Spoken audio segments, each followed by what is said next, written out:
Endgame time, and joining our panel right now, Senator Rand Paul of Kentucky, obviously, also running for the Republican nomination. We wanted to squeeze in more candidates. Senator? Thanks for having us. Well, what happened? What do you say what happened? I feel like your libertarian support was strong here when the year started. Well, we still think it is. You know, we have 1,000 precinct chairs out of 1,600. I think that's more than any other candidate has announced. The young people in our Des Moines office, if you get there, there's 100 of them or more making phone calls. They've called 1 million Iowa voters. I think we've called them so much that we know them by name by now. But no, we think we're a lot stronger than the polls represent. Our strength, we think, is with the younger voter, and I've yet to meet a college kid or a kid out of college that's done a presidential poll. The polls are skewed older. Do you think you and Sanders are fighting for same voter? In some ways, you know, I mean, he's evinced a little bit of distrust, you know, of the bigger banks. So if we think the biggest bank in the country, the Federal Reserve, really is the culprit for a lot of our woes as far as economic disparity.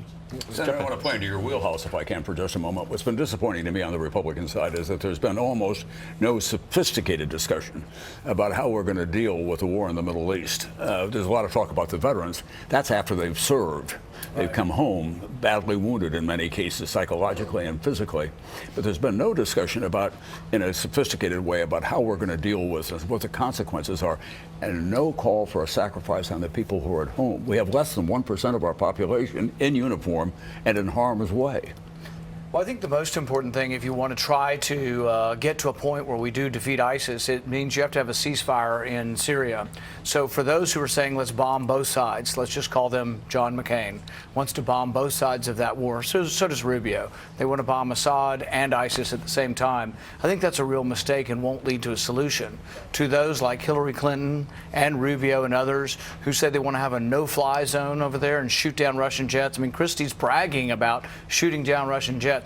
I think that's a naivete that will lead to more problems and not make the world safer. Senator, to that point, the neoconservative wing of the party, which I think you could say is represented by the Rubio candidacy, Chris Christie, does it surprise you that they still have so much resonance in a party that is war exhausted, in a country that's war exhausted? Well, I think it's interesting. Des Moines did a poll probably about a year ago, and they said, do you support more intervention in foreign war like John McCain or less intervention like Rand Paul? And it was actually pretty evenly split. So we think that there are quite a few voters out there who are still war weary.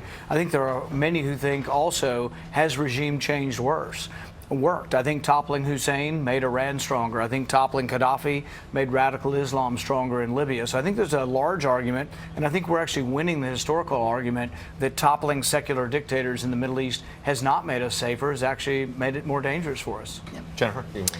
Your father got third place in Iowa, 20%. Do you think you can get anywhere close to that? Maybe our poll isn't reading some of your supporters? Well, the interesting thing about your poll is if you ask in one of the last polls, who did you vote for in 2012? And I think you got like 9 or 10% for my dad, and he got 22%. So you're really only finding half of his voters. I don't think it's on purpose. It's just I don't think your poll is finding them.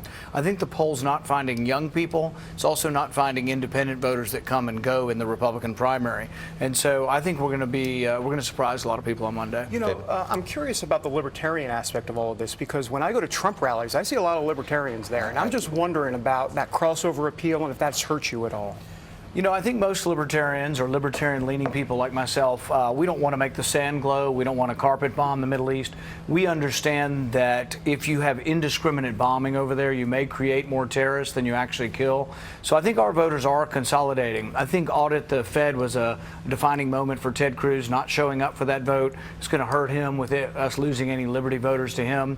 I think also Ted's sort of wanting to have it both ways, particularly on the NSA.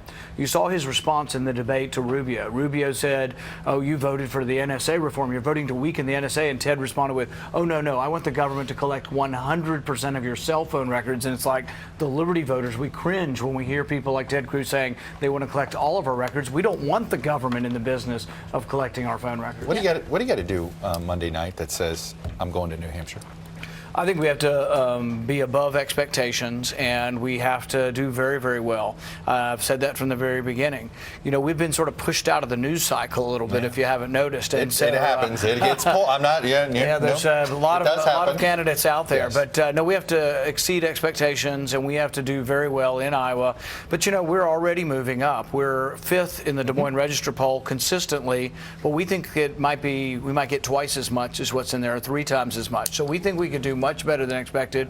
We think even have a chance of winning. Two, what happens to the people who don't survive here in Iowa? Where does their vote go when you get to New Hampshire, in your judgment? You know, I'm not sure exactly what happens. There are going to be 4 or 5 people that, you know, are not going to do very well here. I don't think Christie, Kasich, Fiorina, I don't think they're going to do very well in Iowa. I think they move on because they think they're going to do better in New Hampshire. But I think after Iowa and New Hampshire, there is a reshuffling of the deck. Well, here's my favorite motto for the week. There's a place called Raygun, a very popular store with a lot of campaign slogans. And this is one of the most popular ones coming out of Iowa. It says, I support the crazy guy. Whoever that is. Whoever it is. On each side they're of the not aisle. attaching a name to it. All right, all right. Hey,